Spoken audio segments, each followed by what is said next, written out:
Isso aqui é a ponta da Europa. Isso aqui, ó, é o fim. Coragem, né? Cruzar esse mar há 500 anos atrás. É que eles achavam que o paraíso tava ali, ó. Coitados portugueses.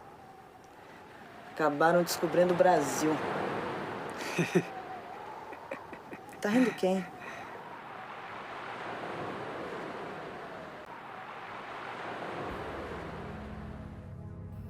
Milton Santos utiliza a primeira seção do texto para introduzir alguns conceitos.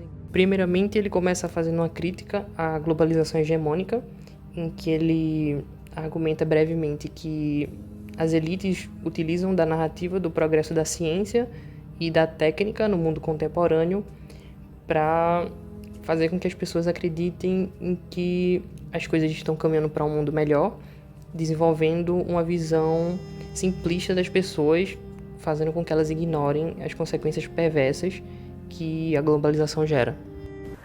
Será que o velho termo imperialismo não poderia substituir o termo globalização? Se não, por que razões? Eu não faria.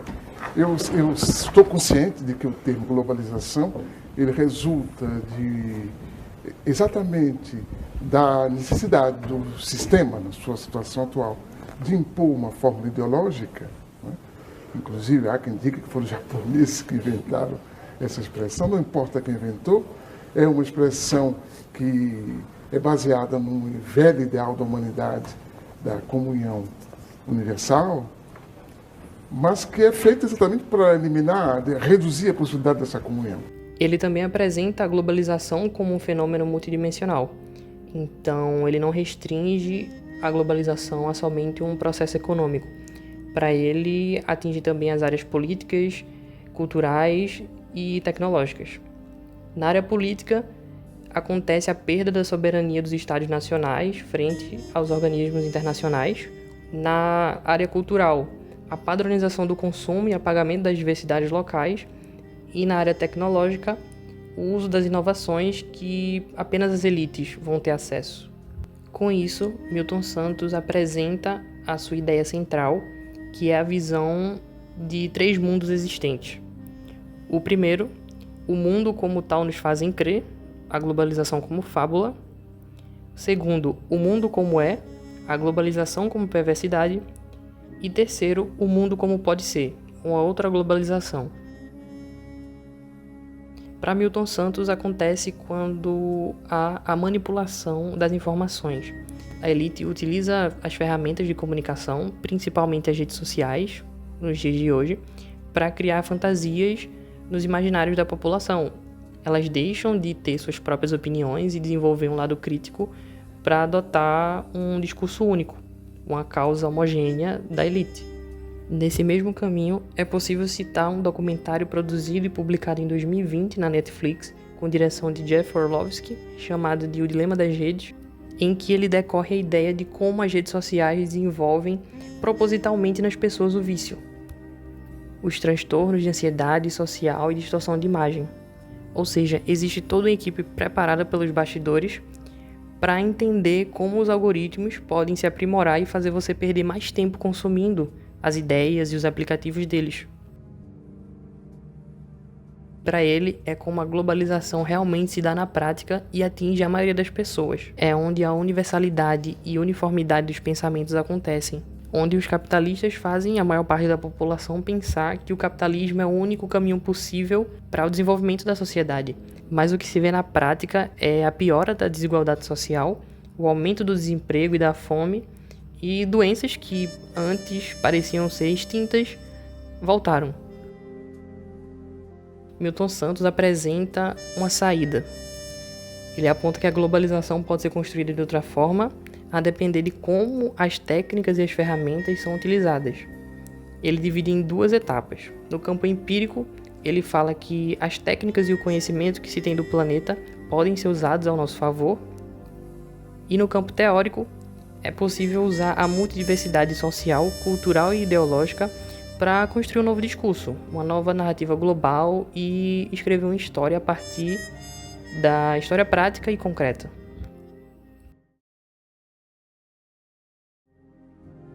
É importante ressaltar, portanto, pensando no que foi dito, que a globalização está longe de ser um fenômeno natural. Ela é, na verdade, fabricada pela classe dominante para continuar espalhando sua ideologia sobre a classe dominada. Milton Santos vai ressaltar que alguns pontos reforçam esse tipo de prática, como, por exemplo, a financiarização do capital. A troca do capital material e seguro para uma moeda volátil, uma forma de mercado que permite que países periféricos fiquem refém de instituições desses países dominantes.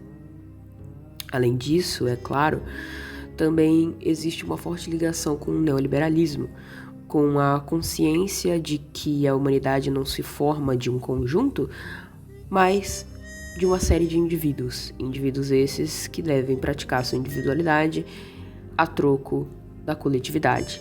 Uma das principais materializações de um conjunto, de uma comunidade, está no território. E a retirada desse território, a fragmentação, a desterritorialização, é uma das formas de quebrar as pernas dessa sensação de comunidade. Percebemos, portanto, a iniciativa de não apenas governos, mas de empresas, sobretudo, para o desmantelar desses territórios. Podemos usar de exemplo uma situação bem atual, situada no Nordeste brasileiro, no interior do Nordeste e do Norte brasileiro, envolvendo as empresas de energia eólica, que propositalmente posicionam suas torres próximas demais da casa de moradores, além de privar áreas que antes eram utilizadas por estes para o seu sustento, para o seu trabalho. E obrigam, por uma série de fatores ambientais, sociais e materiais, a mudança desses moradores para o centro da cidade. E ultimamente agora tive que me afastar da propriedade, porque a mulher teve um problema sério de saúde, entrou numa depressão, um estado de nervo, uma ansiedade. Isso para mim foi um impacto forte. Eu venho sofrendo muito com isso, porque eu me identificava como agricultor, produtor, trabalhador. Personificar a fabricação da globalização e o neoliberalismo em uma pessoa, com certeza não é fácil. Mas eu acho que a gente pode chegar bem perto quando falamos da Margaret Thatcher. Ontem. E o Luiz Cláudio Lima pergunta se você está de luto, Tim Vickery, pela morte da Dama de Ferro. Eu acho que estou mais de luto porque ela nasceu. Nossa senhora, é assim é? Sua admiração por ela? Ela tem uma frase que ela falou que não existe sociedade. Não existe tal coisa sociedade. Só existe indivíduos e suas famílias. Eu acho muito nocivo. A relação dela com o futebol mostra isso, porque foi um fenômeno coletivo da sociedade que ela não entendeu. Ela não entendeu. O futebol da época estava dando muitos problemas de questão de ordem social. As soluções dela, ela estava pensando em não abrir estádio, ter futebol só pela televisão. Ela não entendeu o fenômeno social, qualquer coisa coletiva. Eu acho que foi difícil para ela. Hoje sabemos que não. Não é que Margaret Thatcher não entendia o fenômeno social. Na verdade, ela abominava esse fenômeno e era parte do seu plano acabar com isso. E, a partir disso, mascarar essa abominação com uma ideia de evolução humana ou evolução tecnológica cultural. Segundo o sociólogo Milton Santos, que nos alerta sobre a globalização perversa, um sistema que, embora produza muita riqueza, concentra esse benefício na mão de pouquíssimas pessoas. Mas na prática, como é que nós observamos isso? De um lado, existem megacorporações que transformam a natureza em mercadoria. A água, as florestas, até o ar que respiramos viram produtos. Do outro, bilhões de pessoas que têm sua cidadania reduzida à capacidade de consumo. Se você não pode comprar, parece que não existe. Isso se materializa no nosso território, nas cidades, condomínios de luxo, cercados por favela, sem infraestrutura nenhuma. No campo, áreas de exploração predatória, onde comunidades tradicionais são expulsas, são as zonas de sacrifício do sistema global. Mas Milton Santos não para na crítica. Ele nos mostra caminhos, como a via campesina. Com a sua agroecologia, prova que outro modelo de cultura é possível. Experiências como o Banco de Palmas, no Ceará, mostram que a economia pode ser solidária. Essas iniciativas comprovam que a mudança começa localmente, onde a vida real acontece. O dado mais cruel, enquanto 8 bilionários acumulam riqueza equivalente à metade mais pobre da humanidade, soluções reais já existem e estão nas mãos das comunidades. Como dizia Santos, a globalização atual é perversa, mas não é irreversível. A escolha é nossa: manter esse sistema ou fortalecer as alternativas que já nos construem um mundo mais justo, começando pelo nosso quintal. No capítulo 4 do livro em exame, especificamente no texto O Território do Dinheiro e a Fragmentação, o autor Milton Santos examina criticamente os impactos da globalização no território, evidenciando como os fluxos financeiros e empresariais transnacionais impõem uma nova lógica espacial, que desestrutura os vínculos territoriais tradicionais e fragmenta o espaço.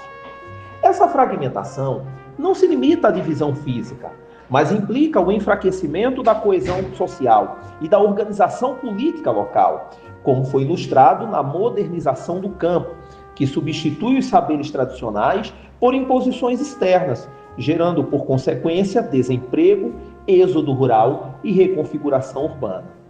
O autor também destaca o papel do chamado dinheiro global, que é um capital abstrato e desvinculado dos estados, que redireciona as políticas públicas e territorialidades conforme os interesses do mercado financeiro internacional, enfraquecendo a soberania nacional, especialmente no Brasil.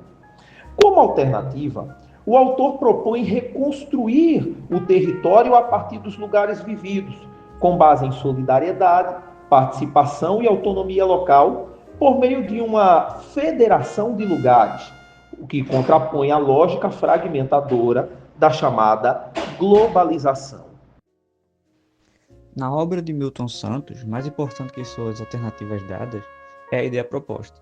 Sem conhecer a obra de Milton Santos, pude notar a construção de ideias que o resultado não seria uma receita mágica de bolo para construir ou reabilitar a globalização, mas a volta da tese marxista que se propõe a demonstrar a irracionalidade desse sistema e a possibilidade de algo novo surgir, muito visível no trecho em que ele fala, abre aspas, agora que estamos descobrindo o sentido de nossa presença no planeta, pode-se dizer que uma história universal verdadeiramente humana está finalmente começando.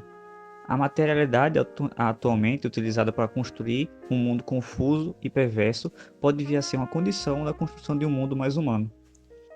Milton propõe-se a explicar a globalização e seus males, mas também sua possibilidade de mudança.